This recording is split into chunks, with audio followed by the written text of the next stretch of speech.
Listo, pues. Bueno, buenas tardes a todos. Bienvenidos a su semana 3. Bienvenidos a esta sesión de asesoría 3. Para los que no me conocen, mi nombre es Julia Barrón. Yo soy psicóloga, tengo un doctorado en neuropsicología y bueno, como saben, mi función con ustedes, además de acompañarlos a lo largo de este proceso de aprendizaje, es aclarar sus dudas, si tienen alguna cuestión que aclarar, por ejemplo, con sus asesores, brindarles herramientas para el manejo del estrés, manejo emocional, entre otras. Entonces, me encuentro disponible en el mensajero y en el correo por si ustedes gustan acercarse con toda confianza. Entonces, voy a compartir una presentación acerca del tema que vamos a revisar el día de hoy.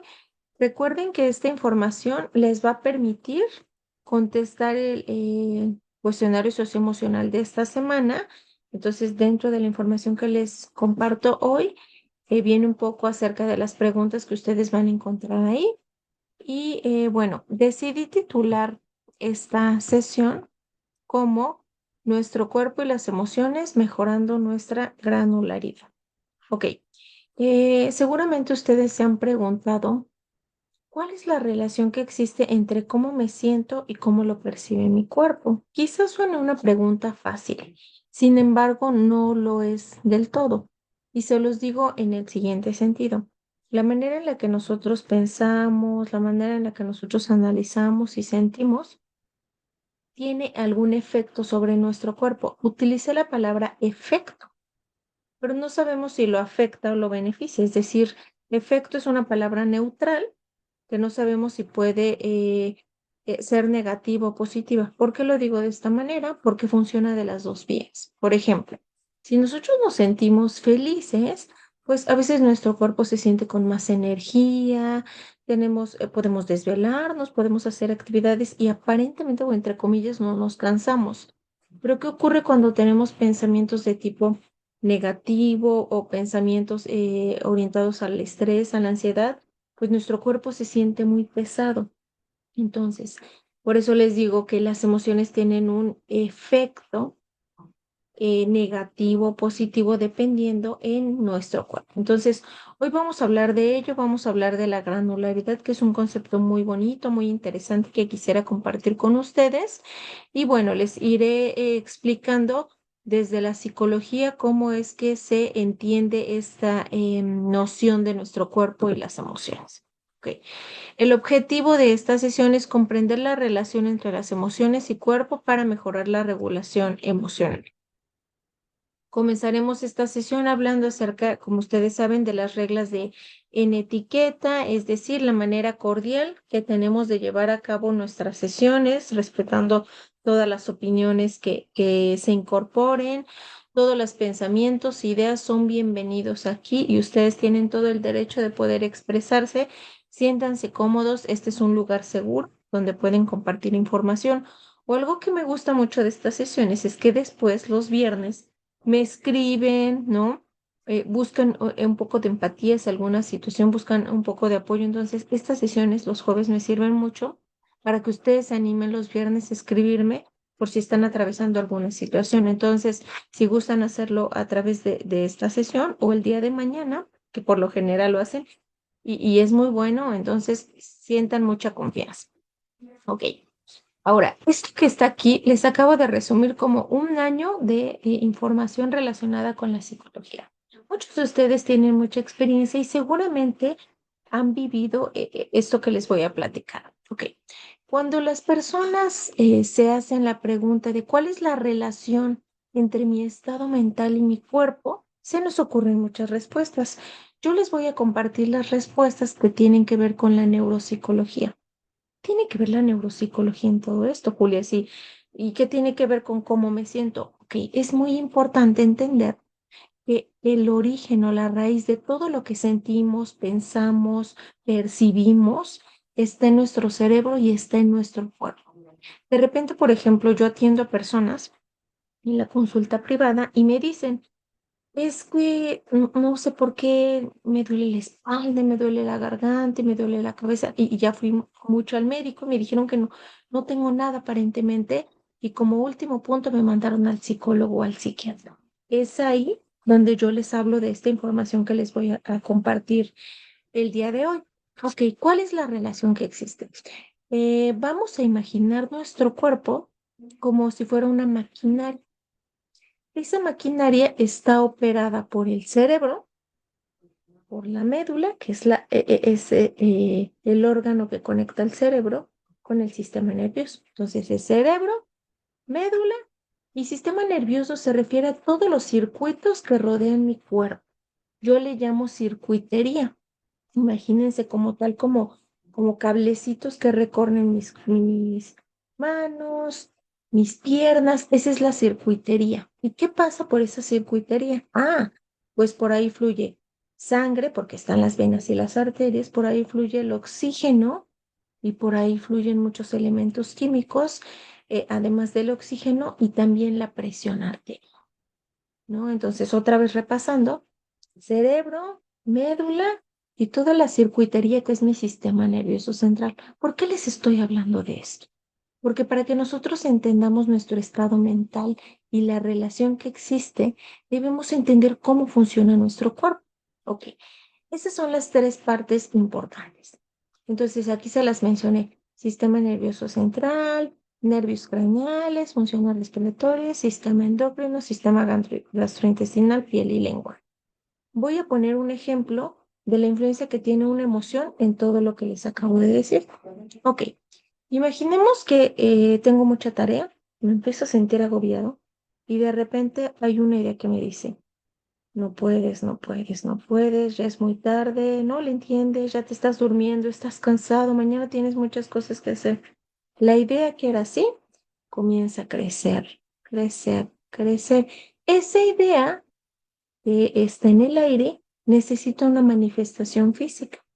Entonces, la idea se asienta en alguna parte de nuestro cerebro y es ahí donde empieza a tener influencia.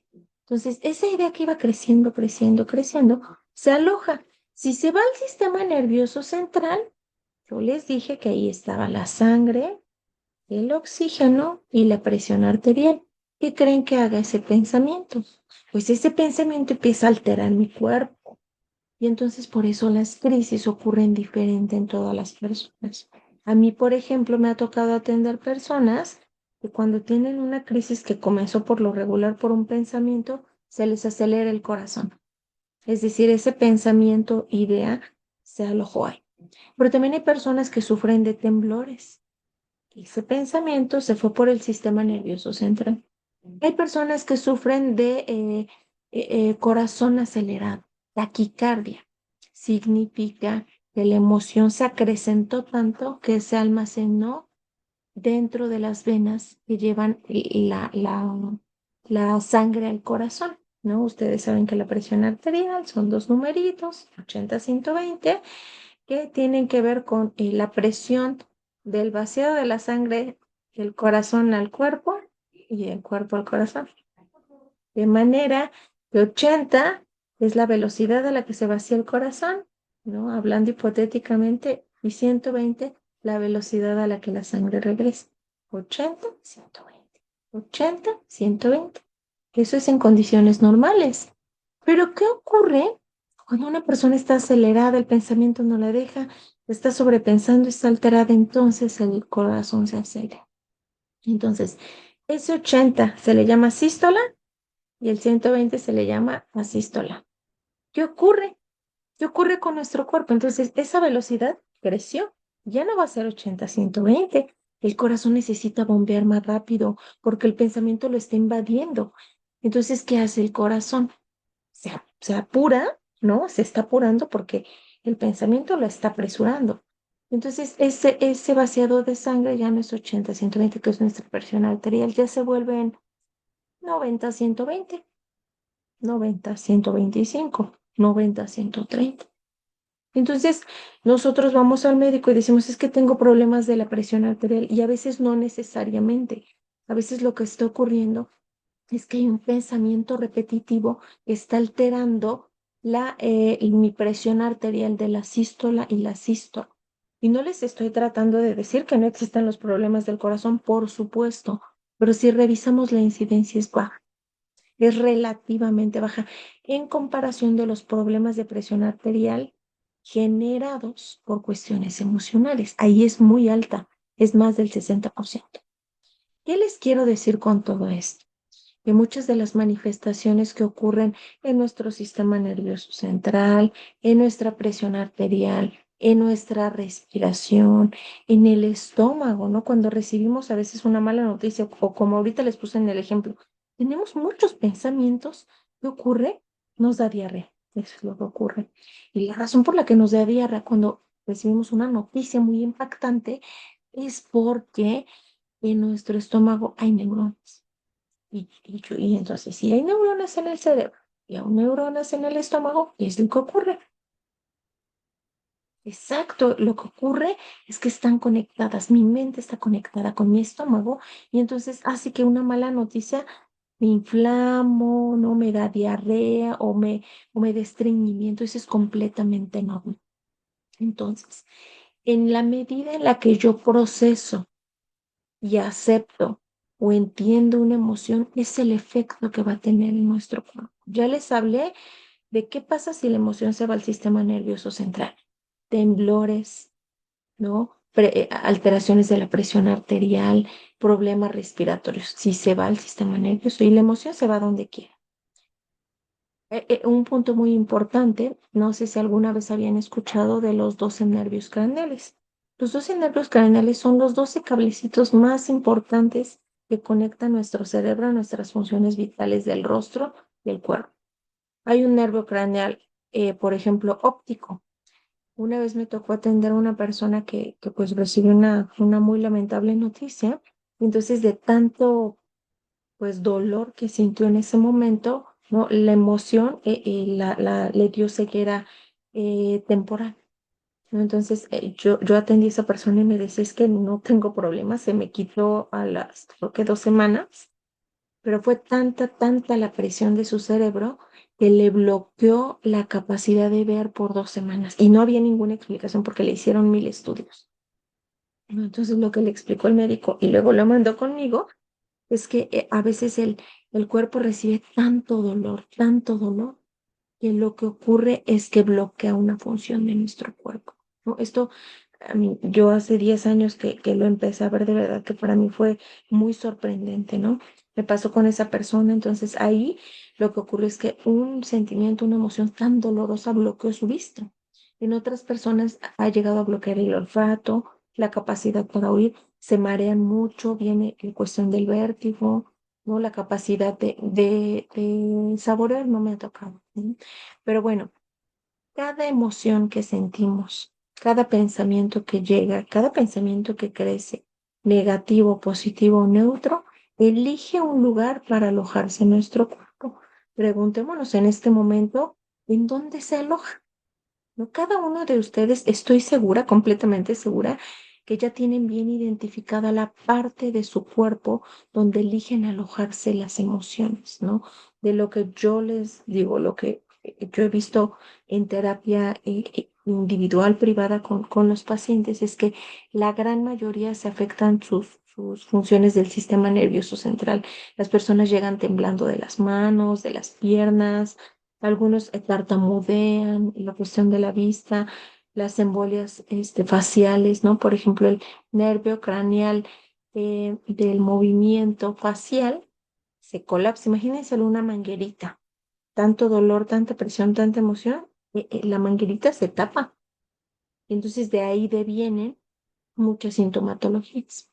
La intención con la que yo les estoy mostrando esta información no es alterarlos, no es que sepan, que se vuelvan unos expertos en psicología, es que ustedes de manera yo espero estar siendo muy clara, de manera muy clara comprendan que las emociones buscan una manifestación física, ¿no? Siempre, y entre más intensas sean, buscan una forma de alojarse. Y en la medida en la que nosotros sepamos en dónde se alojan nuestras emociones, vamos a poder entenderlas, vamos a poder controlarlas y vamos a poder hacer algo para regularnos emocionalmente, ¿no? No les hablé ahorita también, pero en la piel y en el lenguaje también llega a haber alteraciones de este tipo, ¿no? Hay personas que igual están muy tensas y viene la cuestión de no sé, comezón en el rostro, en el cuerpo, en la cabeza, ¿no? Cuestiones del lenguaje, yo les decía tartamudeo, ¿no? Olvidan hablar, de repente si están ante una situación, por ejemplo, de fobia social en público, se les olvida cómo de verdad pronunciar las palabras. Entonces, a mí me gustaría que de manera interna ahorita hagan ese ejercicio. ¿En qué lugar de mi cuerpo las emociones intensas que yo experimento eligen alojarse? Si ya son huéspedes ahí, ¿cuánto tiempo llevan ahí y qué efectos han causado? Y esto que no tenga que ver con las enfermedades, porque si alguno de ustedes piensa, no, Julia, pues yo tengo una enfermedad genética que no tiene que ver, pues por supuesto, no tiene nada que ver, pero la gran mayoría de estos padecimientos relacionados con funciones respiratorias o del sistema nervioso central están vinculadas con un acumulamiento de alguna emoción intensa. ¿Qué emoción? Puede ser tristeza, nostalgia, depresión, ansiedad, alguna cuestión de un duelo, ¿no? Que hayan tenido y que les esté causando mucho dolor. Entonces, esta diapositiva es como para dar un panorama muy general de la manera en la que se alojan para que ustedes comprendan. No quise decir simplemente, se alojan en el cuerpo. No, creo que es muy, ¿no? Muy general. Quise decirles en cada una de los sistemas donde pueden irse alojando. Ok, esto nos lleva a pensar en las enfermedades psicosomáticas. Las enfermedades psicosomáticas son aquellas donde hay sintomatología, o sea, síntomas físicos, pero el origen no es biológico ni genético. El origen es puramente emocional. Otra vez, las enfermedades psicosomáticas son aquellas donde hay manifestaciones físicas, por ejemplo, una infección de la piel. Esa es una sintomatología física, pero el origen es puramente emocional. Entonces, ¿qué ocurre cuando nosotros no alcanzamos a comprender cómo una emoción me está afectando? Entonces, la emoción se cansa de avisarnos y dice, ya te dije, ya te avisé que me siento mal, que estoy triste y tú no me haces caso. Entonces, la emoción va y genera una enfermedad, ¿no? Y enfermedades psicosomáticas hay de todo, ¿no? Hay, por ejemplo, enfermedades respiratorias, pero con origen emocional. Hay enfermedades de psoriasis de piel de tipo emocional. Hay enfermedades de presión arterial. Yo atiendo mucho, por ejemplo, de presión arterial, ¿no? Pero de origen emocional. O sea, son personas que no tienen alguna alteración, que toman medicamento y no les, aparentemente no les beneficia, pero ya cuando van a psicología, ¿no? A tratar todo este síntoma, curiosamente empieza a disminuir, ¿no? Entonces, una enfermedad psicosomática, a veces yo he escuchado por ahí que tienen una mala definición, no digo de ustedes, o sea, las personas eh, que dicen, ay, las enfermedades psicosomáticas no existen, están en tu mente, y no es verdad. Los síntomas son totalmente reales. Y el origen es emocional. Esta no lo hace ni más valiosas ni menos valiosas, son enfermedades, ¿no? En alguna ocasión llegué a leer en algún libro el caso de una de las enfermedades psicosomáticas más importantes de todos los tiempos y era una chica que tenía como brotes psicóticos, ¿no? Entonces tenía mucha sintomatología, tenía fugas mentales y deseaba mucho estar embarazada. Entonces, ella le empieza a crecer el vientre, deja de tener su menstruación, entonces dice, estoy embarazada, estoy embarazada, estoy embarazada. No iba mucho al médico, pero ya cuando creyó que iba a dar a luz, resulta ser que no había todo, cordón umbilical, había líquido amniótico menos bebé. Entonces, es un caso, no ocurrió en México, ocurrió en algún otro país. Y decía que este era el caso único mundial de un embarazo sin producto. O sea, la chica había experimentado una historia de dolor, de deseo, ¿no? Entonces había enfermado tanto a su cuerpo que lo presionó para generar un embarazo, ¿no? Entonces, una idea, yo eso me quedé pues impactada, ¿no? Porque era una documentación médica. Entonces yo me quedé tan impactada del poder que puede tener un pensamiento, ¿no? Es un pensamiento prácticamente modifica o obliga a tu cuerpo a generar cierta reacción, ¿no? Hay personas que cuando están muy aceleradas, muy alteradas, luego viene el dolor al pecho, que es el corazón. Entonces no es que tengan un problema del corazón, más bien es que se está alterando, acuérdense bien, la presión de la sístola y la presión de la asístola, o sea, la presión arterial, que no es otra cosa más que la velocidad con la que el corazón bombea la sangre de ida a nuestro cuerpo y de regreso, de ida y de regreso, ¿no? Entonces, hay muchos casos muy interesantes documentados acerca de las enfermedades psicosomáticas y de la influencia que ha tenido una emoción, y no les estoy hablando de días, son personas por lo general con una mente muy fuerte y la manera en la que pueden llegar a alterar algunas funciones de su cuerpo, ¿no? Hay de todos los casos, pero bueno, esto viene muy al caso de lo que estamos platicando, porque la relación que existe entre nuestra mente y nuestras emociones, o entre nuestro cuerpo y nuestras emociones, puede, sí, puede acrecentarse tanto hasta crear enfermedades de tipo psicosomático. Identifiquen ustedes si en algún momento de su vida han llegado a situarse en un momento de este tipo, lo cual es completamente normal. Las más comunes, les digo, llega a ser alguna infección de la piel. Hay personas que con el estrés les salen granitos, como que su sistema inmune se debilita o se enferman. Hay personas que se les cae el cabello, hay personas que les tiembla el ojo, hay personas que dejan de oler, hay personas que les cuesta trabajo hablar, hay personas que les tiemblan las piernas, hay de todo, ¿no? Pero eso de acrecentarse puede resultar en una enfermedad psicosomática, ¿no? Entonces viene muy al caso comentar qué es lo que podría ocurrir. Y a todo esto, ya sabemos que una emoción genera un efecto en nuestro cuerpo. Ok, hasta ahí vamos bien. Pero un elemento que ha proporcionado la psicología y que ayuda muchísimo a entender esta relación se llama granularidad. ¿Qué es la granularidad? Es la capacidad que tiene una persona para distinguir entre los matices de las emociones. Aquí viene lo interesante. ¿Por qué les estoy hablando de granularidad? Ok. Cuando nuestro cuerpo y nuestra emoción, ¿no? La emoción afecta a mi cuerpo y luego mi cuerpo afecta a la emoción. Entonces yo tengo que aprender una manera de vivir esa emoción, pero sin que afecte mi cuerpo. Por ejemplo, si estoy muy triste, pues quiero estar triste porque acabo de recibir una noticia triste o estoy en pleno duelo. ¿Cómo vivir en esa tristeza sin que traspase al punto en el que afecte mi cuerpo? Es ahí donde surge este término, ¿no? La granularidad es poder vivir ese matiz, o sea, esa emoción de la tristeza, pero en un grado saludable y saber cuándo ya se está acercando poquito a poco a lo no saludable, ¿no? En pocas palabras, la granularidad emocional me ayuda a nivelar mi emoción y a poder vivirla en el sentido saludable y no irme hacia lo no saludable. Ahora, esto que yo les estoy diciendo es lo más difícil del mundo.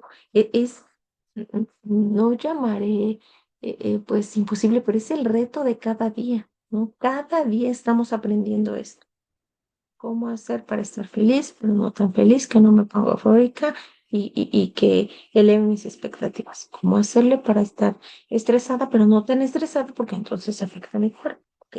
La granularidad emocional surge como un vehículo, ¿no? Cuando cualquier aparato electrónico que estamos como ya prendiendo como el botón, ¿no? Como a modular la emoción. Eso es la granularidad. ¿Cómo puedo vivir esa emoción en diferentes grados, acorde al contexto y sin que me afecte? Vamos a poner un ejemplo de prevenir. Resulta ser que me esmero mucho en mi tarea, en mi actividad. Yo digo, voy a sacar, ¿no? 10, 11 porque está perfecta y resulta que saco 7. Entonces, mi granularidad emocional empieza ahí, porque me siento enojado, pero bueno, no tan enojado como para pues reclamarle tanto al asesor o ser un poco grosero, grosera, intenso. No, no, no, no me voy a ir por allá. Pero es que sí quiero que sepa lo que siento. Pero bueno, es que también me tengo que ir al trabajo y tengo cosas que hacer. Pero es que no es justo.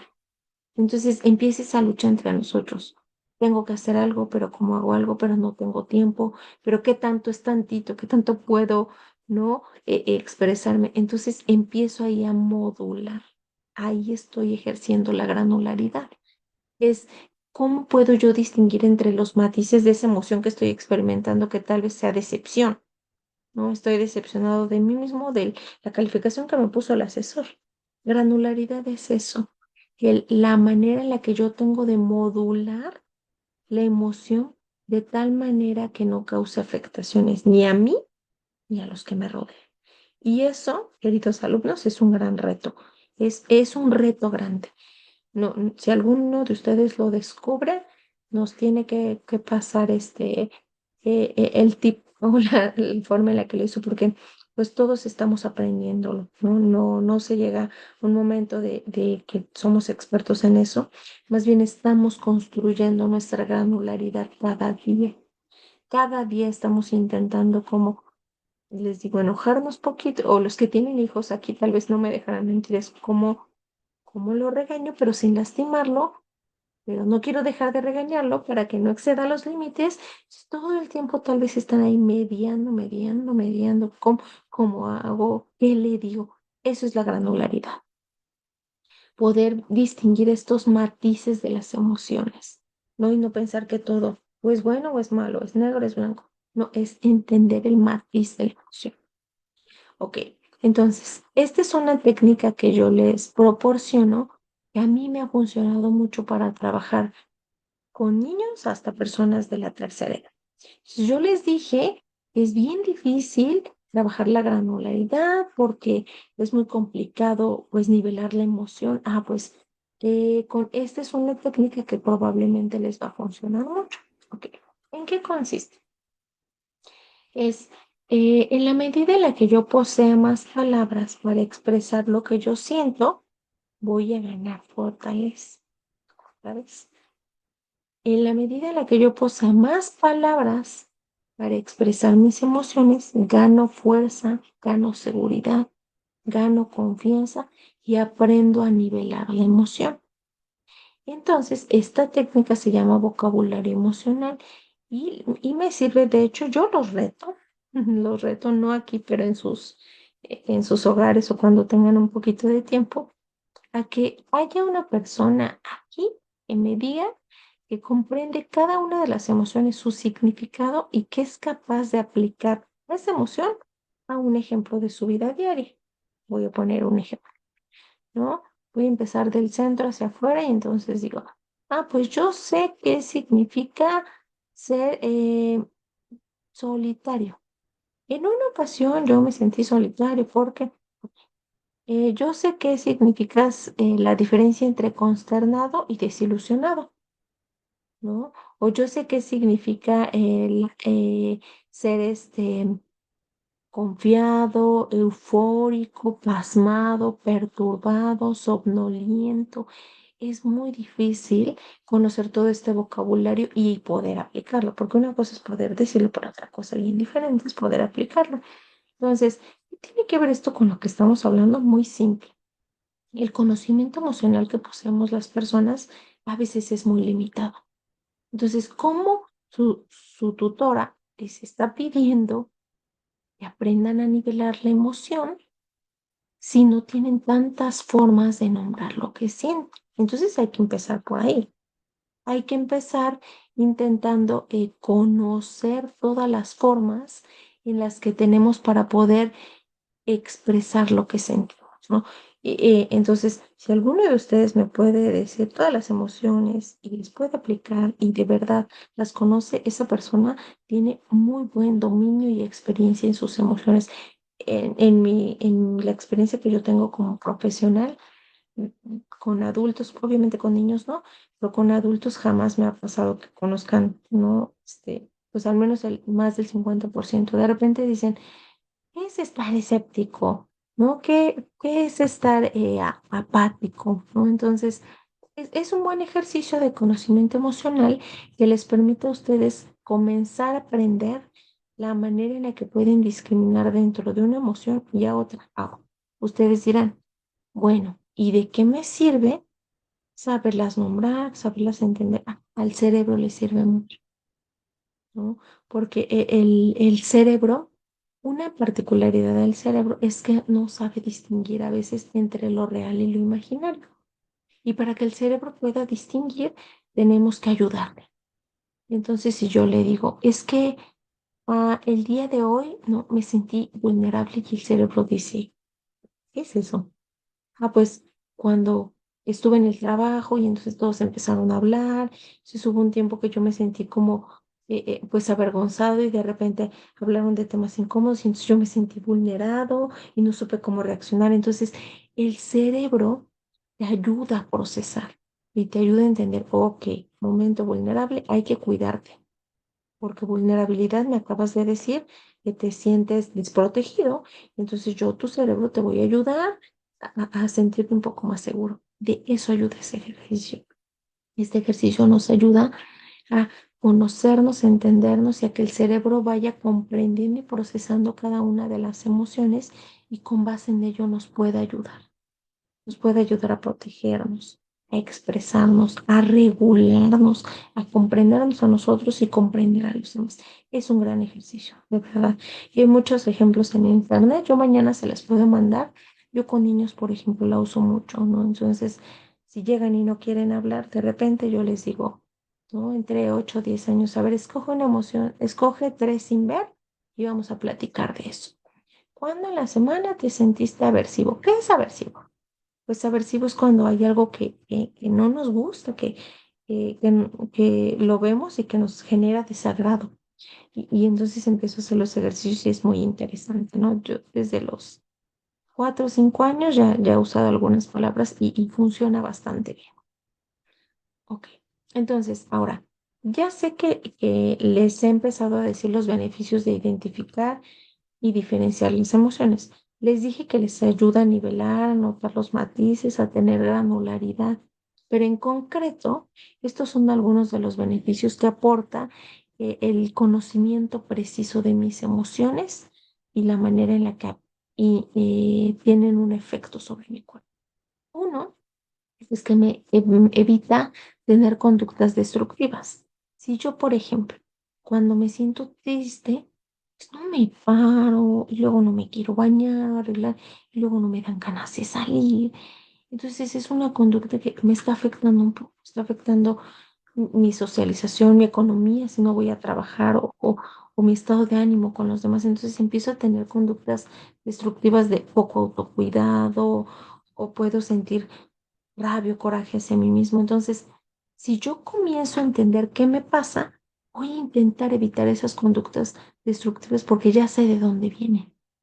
Vienen de una frustración que traigo acumulada, de una herida de la infancia, de que me han hecho sentir vulnerable. Entonces yo ya sé por qué duele y ya sé por qué duele y puedo evitar que duela.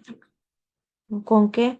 Con la terapia, con la religión, con la recreación, con el ejercicio, con la familia, con lo que ustedes necesiten. Ok, otro beneficio es que te permite tomar decisiones. ¿Qué tipo de decisiones? ¿No? A veces el cerebro está confundido y nos dice, ¿hacemos esto o hacemos el otro? Pero la única manera de ayudar al cerebro es decirle, ok, y si haces esto, ¿qué vas a sentir? Y si haces esto, otro, ¿qué vas a sentir? Entonces, la toma de decisiones, hay un artículo que leí hace tiempo que decía, los seres humanos tomamos más de 35.000 decisiones al día. Y yo dije, wow, no es cierto.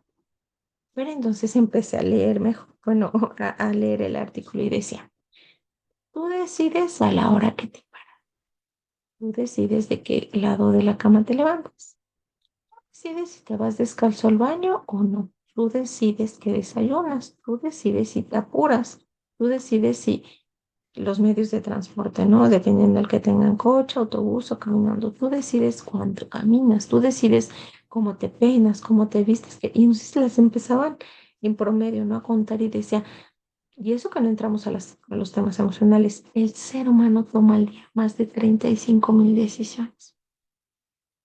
Y entonces, de estas decisiones, si nosotros estamos en un estado mental de vulnerabilidad, de afectación, de riesgo, de no conocernos, estas decisiones no van a ser buenas ni malas, porque eso no existe. Van a ser decisiones que no beneficien mi vida, ¿no? Entonces voy a tomar decisiones no malas, más bien que no beneficien el estado en el que me encuentro, ¿ok? Otro beneficio es que permite generar, pues, bienestar emocional. ¿Qué es el bienestar emocional? Es cuando en nuestro cuerpo hay dopamina y oxitocina, la hormona del bienestar, que me hace sentirme alegre, me hace querer bailar, cantar, comer, disfrutar, reír. Eso es la dopamina. Entonces, si yo identifico cómo me siento, pues voy a poder abonar a mi bienestar emocional. Porque digo, bueno, tengo muchos problemas, pero hoy elijo sentirme tranquilo, voy a ver mi película favorita, voy a buscar mi comida favorita, a mi persona favorita y voy a intentar pasar un buen momento conmigo mismo.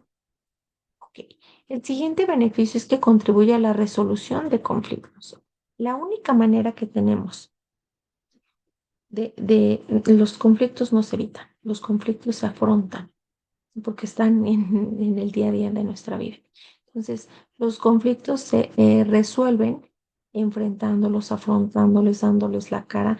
Y si nosotros estamos claros con nuestras emociones, pues va a ser más sencillo resolverlos, ¿no? Porque una mente clara realmente permite abordar el conflicto desde la madurez, desde la conciencia, ¿no?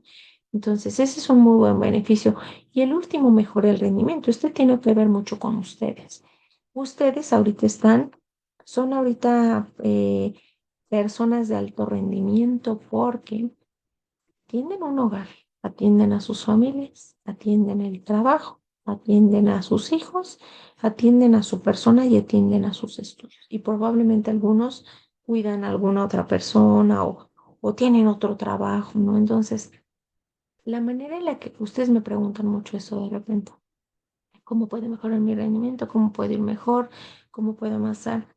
La única manera de tener un mejor rendimiento, no solo profesional, intelectual ni de la escuela, sino en general, es teniendo claro lo que sentimos. Aquí no existe el me siento mal, no sé por qué. No, yo cuando escucho eso digo, por supuesto que hay una respuesta, pero no estás tal vez listo o lista para escucharlo o entenderlo.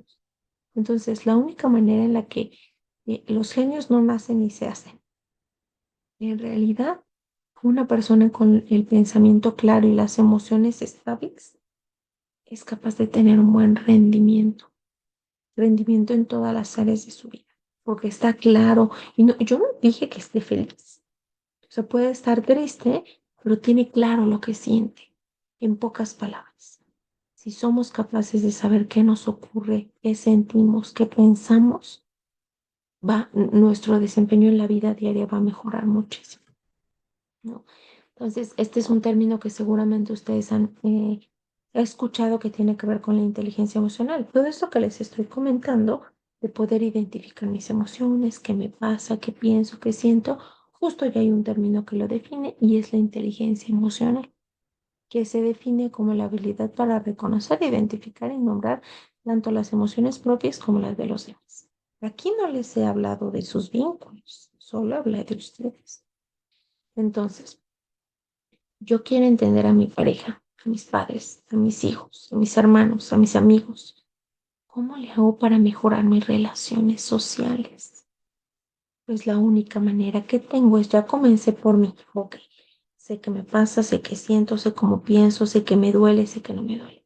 Entonces voy a ser capaz de también hacerlo con el otro. Pero si no puedo ni entenderme yo, ni ayudarme yo, pues va a ser muy difícil hacerlo con los demás. De hecho, dicen que, bueno, yo no soy madre, pero los que son padres aquí, ¿no?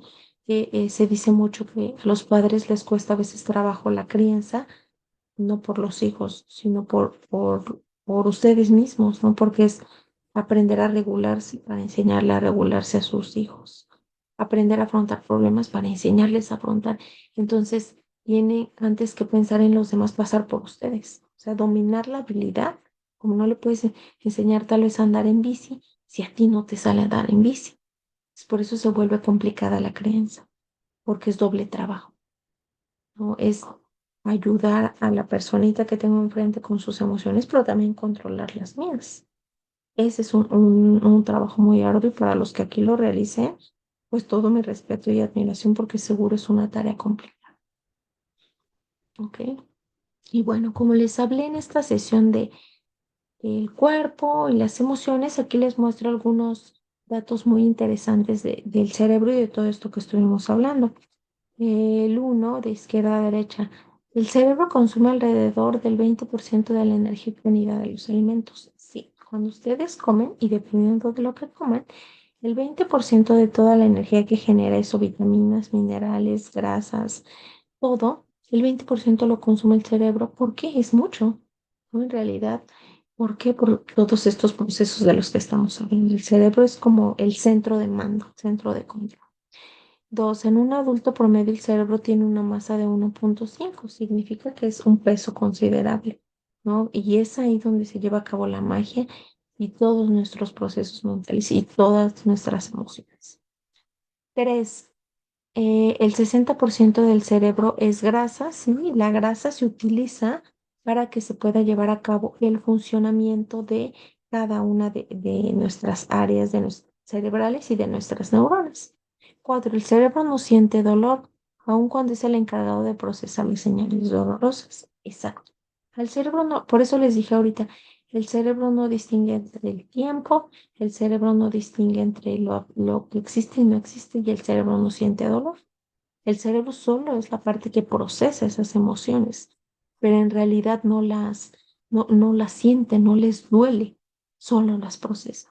Y quinto, el cerebro está formado por alrededor de 85.000 millones de neuronas que se encargan de todo esto que les estoy platicando, ¿no? Otra muy interesante a la derecha, el estrés disminuye el tamaño del cerebro. Esto lo han corroborado investigaciones, yo creo que de los últimos que serán 20 años, donde se ha argumentado que personas que viven con altos niveles de estrés, pero no logran disiparlo, es decir, como afrontarlo, entonces su cerebro empieza a tener una aparente disminución, ¿no? Y eso se traduce en menos efectividad. Lo que les dije del desempeño. Si ustedes no tienen su mente clara, todas sus funciones reorganizadas, el cerebro empieza a sufrir afectaciones, ¿no? Bueno, esta ya se las comenté, el cerebro no siente dolor. Tercera, es mucho más activo y creativo en las noches mientras dormimos. Muchos de ustedes hacen, de hecho, sus tareas en las noches. Y tal vez sea por sus horarios, por sus rutinas, pero también es porque el cerebro ya se alimentó durante el día de experiencias, ¿no? De sensaciones, de vivencias. Y entonces en la noche se pone receptivo y entonces puede mejorar las tareas, los procesos de aprendizaje. Y bueno, esto también ya se les había comentado que consume el 20% de nuestra energía. Lo que les quiero concluir con toda esta información que les compartí es, existe una clara relación entre nuestras emociones y la manera en la que habita nuestro cuerpo. ¿En dónde habitan? No lo sé. Y tal vez sería buen momento para que cada uno de nosotros lo analice y lo reflexione. ¿Por qué es importante? Porque si yo logro comprender cómo se anidan mis emociones en mi cuerpo, voy a ser capaz de procesarlas de una forma más efectiva, ¿no? Entonces, esto es muy importante que lo reflexionen. Seguramente en algún momento de su vida ya lo habían considerado, pero es algo muy relevante para poder mejorar mi desempeño, mejorar mis vínculos, mejorar la relación con mi cuerpo, ¿no? La cuestión del autocuidado de mi cuerpo, ¿no? Hasta tener higiene de lo que pienso, lo que siento, lo que digo, lo que hago. Entonces, ahí cobra relevancia. Si a alguno de ustedes les surge alguna duda a partir de lo que estamos platicando, con, con todo gusto puede escribirlo en el chat. Para los que se incorporaron después, les coloco el link de registro para que me regalen sus datos, por favor. Esto no los penaliza de ninguna manera, solo es para mi registro de las personas que se conectan. Bueno, entonces vamos a finalizar la ah, sesión con las recomendaciones generales que les hago cada semana y que van a ser bien repetitivas, ¿no? No olviden participar en sus foros de aprendizaje, revisar sus guías para las actividades semanales, lo del uso responsable lo del manual de uso responsable de la información. Esta semana tienen que contestar el cuestionario de habilidades socioemocionales que les da puntitos extra y que lo que van a contestar es justo de lo que hablamos el día de hoy. No olviden, en semana 3 se contestan las encuestas de opinión de su asesor y las autoevaluaciones, ¿no? Entonces, si no contestan estas encuestas, no les va a abrir semana 4. Siempre en semana 4 me escriben, es que el sistema está fallando, es que no me muestra las actividades. No es eso. Lo que ocurre es que no contestaron las encuestas, ¿no? Y no olviden hacer sus envíos de actividades en tiempo y forma, ¿no? Entonces, si saben que el domingo a veces el sistema es complicado o si saben que van a tener alguna complicación, pues intenten de repente, pues, hacerlo un poquito antes, ¿no?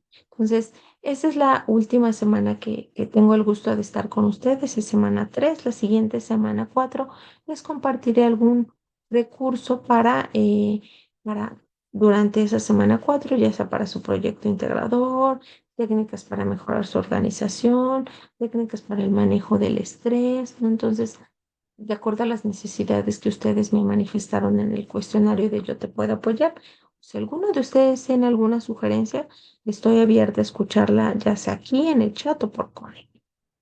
¿Ok? Entonces, bueno, pues para mí aprovecho para hacer un cierre, ¿no? Les decía, de este módulo es la última sesión síncrona. He tenido muy buena experiencia en especial en esta generación y con sus grupos se han acercado muchísimo, me preguntan, hay unas dudas súper interesantes que han tenido, ¿no? Entonces me han pedido mucha ayuda. De repente percibo que les da un poquito de pena, ¿no? Y yo a veces, más bien a mí me apena que me dicen, es que no quiero molestarla y fui muy insistente y les digo, para nada, esto es mi trabajo, amo mi trabajo. Me gusta estar platicando con ustedes, aclarándoles dudas, ¿no? Entonces, tómenlo en consideración. Estos son mis datos. Recuerden que me pueden encontrar en el correo y también en el mensajero, ¿no? Entonces, espero que ustedes tengan un buen cierre de módulo. Cualquier duda que tengan o necesiten, estoy al pendiente. Y pues nada, espero que tengan una muy buena noche. Muchas gracias por haberme acompañado aquí, por su tiempo, ¿no? Que sé que es importante. Y si alguno de ustedes quisiera compartir algo, en el día de mañana, el día de hoy, necesita apoyo, está pasando por alguna circunstancia, también sepan que voy a poder brindarles acompañamiento. Entonces, esto sería todo de mi parte. Les agradezco mucho su tiempo y seguimos en comunicación. Voy a finalizar. Muchas gracias a ustedes. Gracias, espero verlos el siguiente módulo y si no los veo, pues les deseo mucho éxito para su módulo 4, que todo vaya bien, ya se les pasó súper rápido de seguro. Y de todos modos nos seguimos viendo semana 4 y semana 5 que ya es un poquito más relajada. Pero bueno, espero que todo vaya bien. Mucha suerte, mucho éxito en su trayectoria académica por si no nos vemos, pero si nos vemos en módulo 4 ahí estaré con ustedes. Gracias a todos, hasta luego.